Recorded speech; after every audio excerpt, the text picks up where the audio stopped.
태극신검 2회를 시작하겠습니다. 박정희 대통령과 친일파 논란. 2012년 이정희 통합진보당 대선 후보자가 박정희 대통령을 다카키 마사오로 지칭하며 친일파로 매도한 적이 있습니다.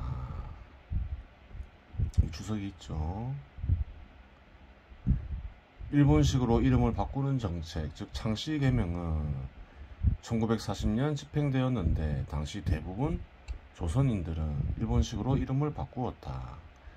80% 이상의 조선인들이 일본식으로 이름을 바꾸었다고 한다. 그렇죠. 이름을 바꾸었다고 해서 친일파로 보기는 어렵죠. 일본 정부와에서 사회생활을 하기 위해서는 그래 원활한 사회적 생명 활동을 하기 위해서는 이름을 바꾸라면 바꿔야 되겠죠. 일본군에서 장교를 한 전력 때문에 그런 발언을 한 것으로 보입니다. 일본 치하에 있을 때 이 땅에 살던 인간들 역시 사회적 생명 활동을 하였을 것이니 직업이 있었을 것입니다. 소득을 얻어야 살 수 있잖아요. 누구나 직업이 있었겠죠. 가족 중에 한 명이라도.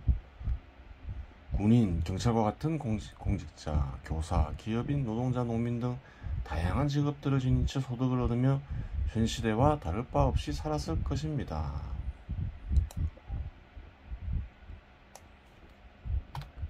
직업을 기준으로 친일파라는 딱지를 붙여 모욕을 주는 것은 정치적 목적이 있어 그러하겠지만 그릇된 태도입니다.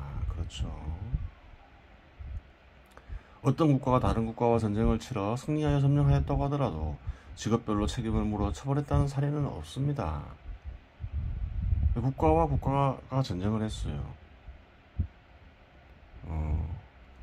적군 중에서 아주 뛰어난 이가 있어서 아군을 많이 죽였어요. 아군이 승리했다고 해서 그 군인을 찾아내어 처벌하고 그러진 않죠.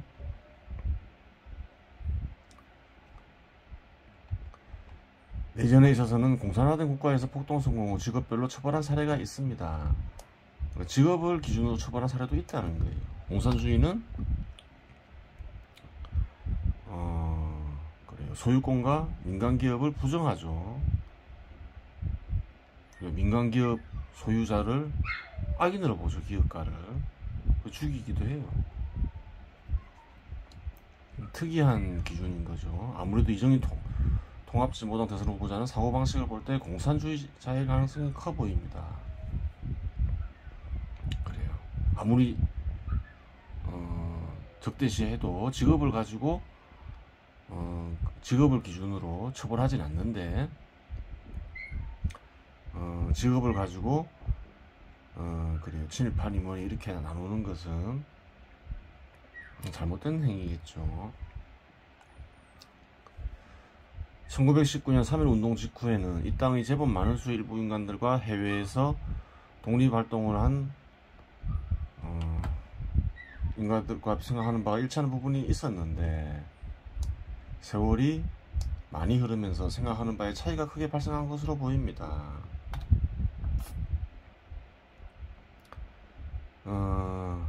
제법 많은 수의 일부 인간들과 독립운동을 한 이들이 해외에서 공통적으로 생각하는 부분이 있었겠죠. 1919년 당시에는. 하지만 그래요.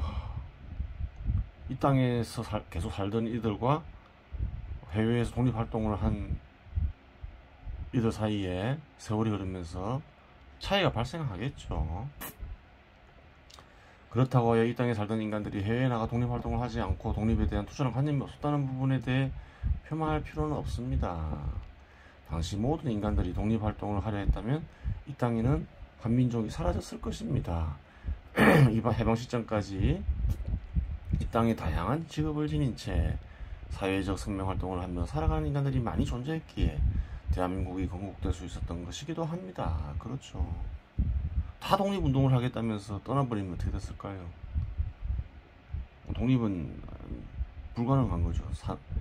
이 땅에 항우인들이 사라지게 되니까.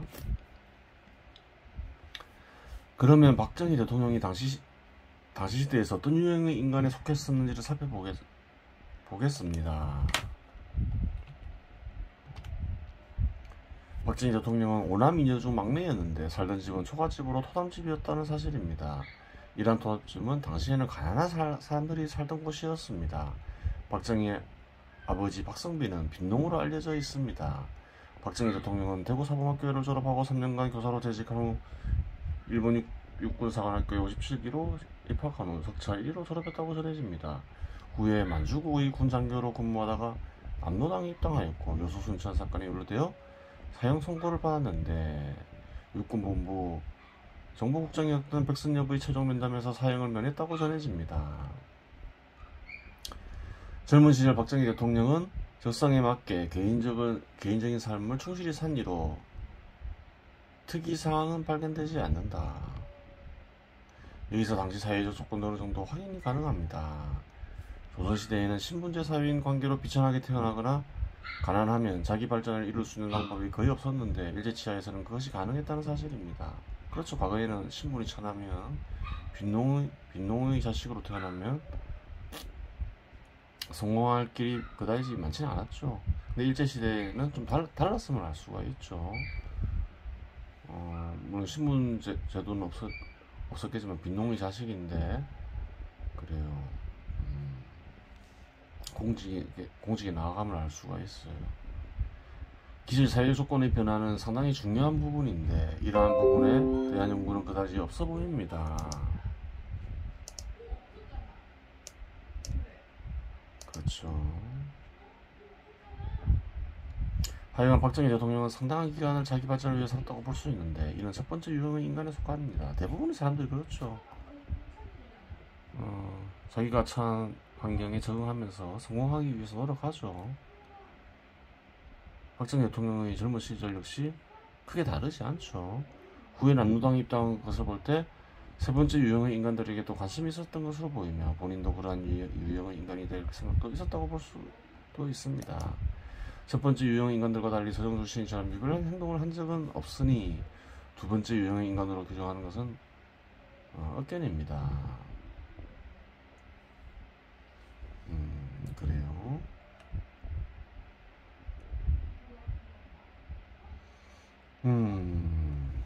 남로당에 가입한 건 어떤가요? 현 시대에서도 보면 젊은 시절에 공산주의나 사회주의로 경도된 일들은 많죠. 그러다가 전향한 일들도 많아요. 전향하지 않은 일들도 많은데 박정희 대통령도 그런 유형에 속한다 볼 수 있겠죠. 요즘 시대와 비교해 보더라도 그래요. 뭐 그렇게 뭐 젊은 시절 남로당에 가입했다고 해서 특별한 건 아니에요. 이제 전향을 하지 않으면 특별한 게 되는데 또 전향을 또 했으니까 뭐 흔히 있는 일 중에 하나죠. 조선의 멸망에 박정희 아버지 박선빈이나 박정희 대통령에게는 큰 책임이 없습니다. 조선의 멸망을 그러면 박정희 아버지나 박정희에게 물어서 친일파라고 할 수 있느냐? 그렇게 하기도 어렵겠죠. 조선의 멸망은 이 땅에 살던 이들에게 내린 천벌인데 이 땅에 살던 모든 이들에게 책임이 있는 것은 사실이지만 책임의 경중은 사람마다 다를 수 있습니다. 이것은 이는 조선의 멸망은 천벌로서 이 땅의 모든 이들에게 책임이 있다라고 얘기를 하는 거죠. 왜 천벌이 내렸을까요?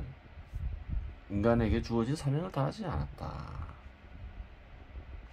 인간에게 주어진 사명은 뭘까요? 인간에게는 신과 같이 섭리를 인식하고 그리고 활용할 수 있는 능력이 있죠.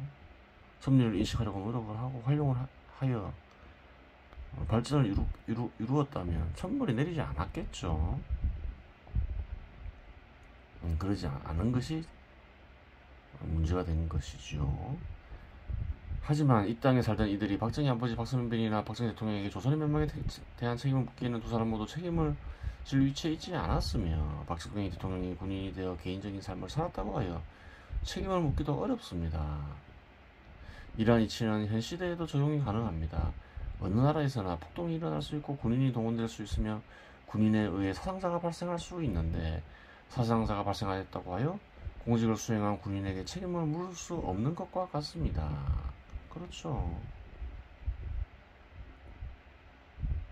자기 삶을 충실히 살고 자기 임무에 충실한 사람에게 책임을 묻기는 어렵다는 거예요.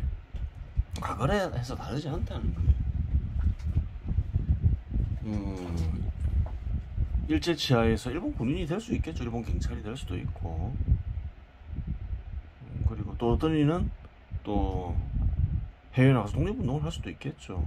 해외가 아니더라도 국내에서. 그러면 경찰과 군인이 서로 부딪힐 수 있죠. 서로가 서로를 죽일 수도 있어요. 그게 뭐 개인적인 감정이 개입된 건 아니죠. 자기 직분을 수행하면서 서서 죽고 죽이는 일이 있었다 하더라도 그래요. 책임을 물을 수는 없다는 거예요. 하여간 존경받을 만한 인물에 대한 기준은 정할 필요가 있습니다.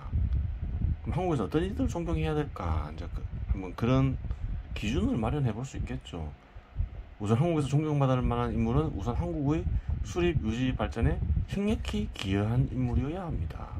형력히 기여해야 된다는 거예요. 누구나 한국 수립 유지 발전에 미미하게라도 기여하고 있죠.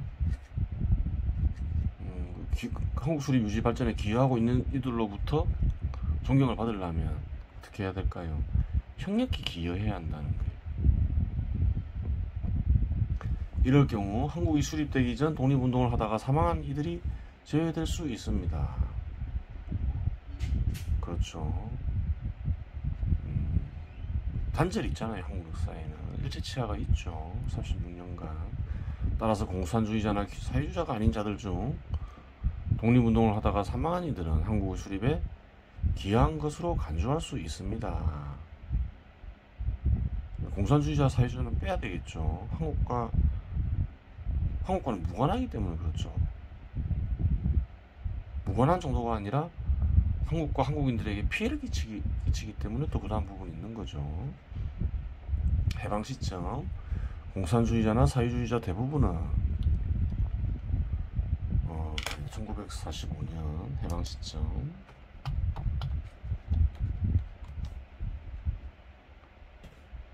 엄연하게 말하면 해방도 아니죠. 그래요. 스스로 정부를 수립하지 못했으니까 1945년과 1948년 사이에.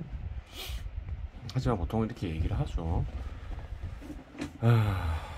해방 시점 공산주의나 사회주의 대부분은 북한 정부 수립에 참여하였고 1950년 6월 25일 6.25 전쟁을 일으켜 한국 국민들이 생명과 재산을 크게 해쳤으니 이러한 기준은 불가피합니다. 그렇죠.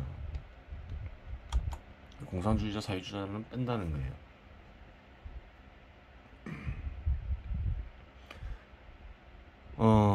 해방 전에 사망한 공산주의자, 사회주의자는 뺄 수밖에 없겠죠. 살아있었다면 그 사람들은 당연히 북한 정부 수립에 대부분 참여했겠죠.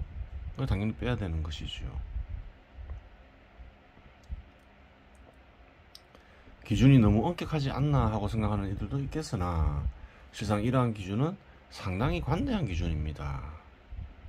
김구 같은 이는 공산주의자나 사회주의자가 아니고 독립운동을 했다고는 하지만 한국 정부 수립을 반대했기 때문입니다. 그렇죠. 공산주의자, 사회주의자가 아니라고 하더라도 실제로는 어떤가요? 김구처럼 한국 정부 수립에 반대할 수가 있다는 거예요. 그럼에도 불구하고 공산주의자나 사회주의자가 아니면 한국 정부 수립에 형력히 기여한 것으로 인정해 주는 것은 굉장히 관대한 것이지요. 실제로는 아닐 수도 있는데 그래요. 그러면 김구 같은 이는 어떻게 해야 하나 하는 의문이 생깁니다.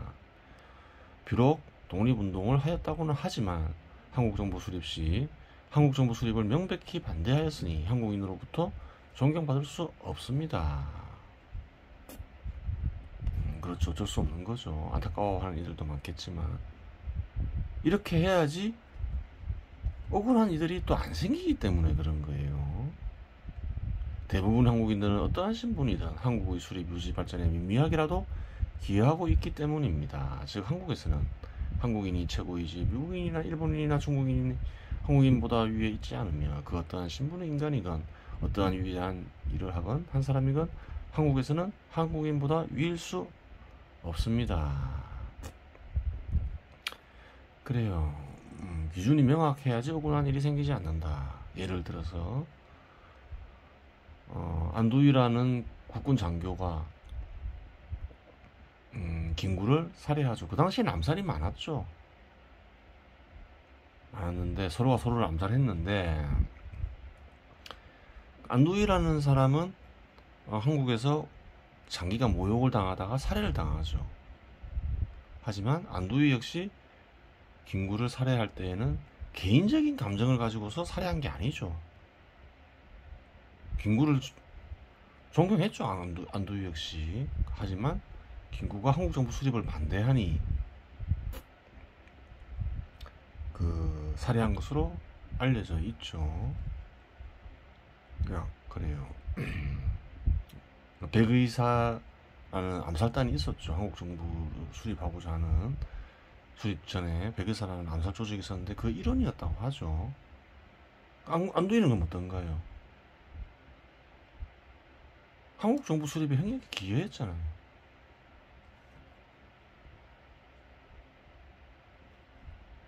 김구는 한국정부 수립을 반대했잖아요. 그런 와중에 한국정부 수립을 반대하는 4.3 사태도 일어났고 그래요. 한국정부 수립이 여의치 않았죠. 그래요. 기준이 명확하지 않으니까 그래요. 한국정부 수립에 기여한 안도희는 어떻게 되나요? 장기간 모욕을 당하면서 살해당하잖아요. 개인적인 감정으로 김구를 죽인 것도 아니고 또 명령을 받았을 가능성이 상당히 크죠. 명령을 한 사람은 또 어떤가요? 한국 정부 수립을 위해서 김구를 암살하라 했겠죠. 그래요. 하여간 이러한 기준에 입각하여 박정희 대통령을 평가한다면 박정희 대통령은 존경받을 만한 인물이 됩니다. 박정희 대통령은 한국 정부 수립에 기여한 바는 물론 없습니다.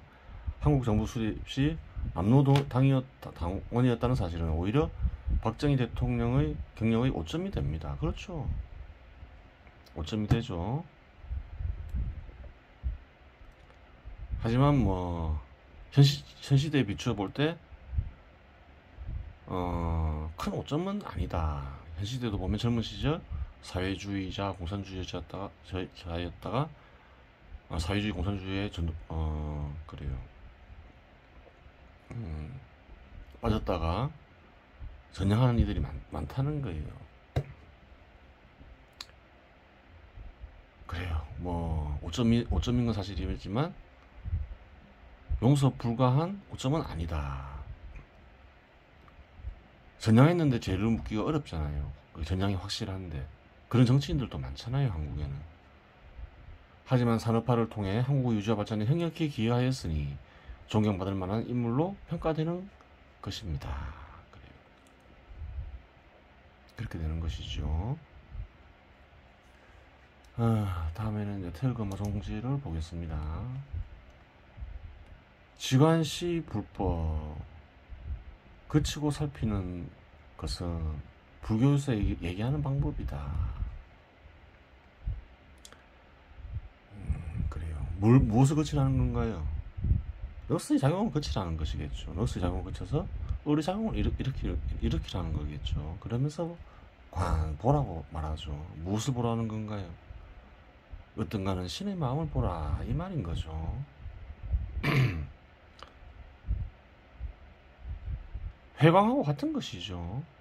도교에서 얘기하는 원불비적. 원래 이 직언이라는 방법은 본래 비밀스러운 것은 아니었다, 이렇게 얘기하죠. 이 양목 휘관 비단 정신 안자 두 눈으로서 그래요. 코끝을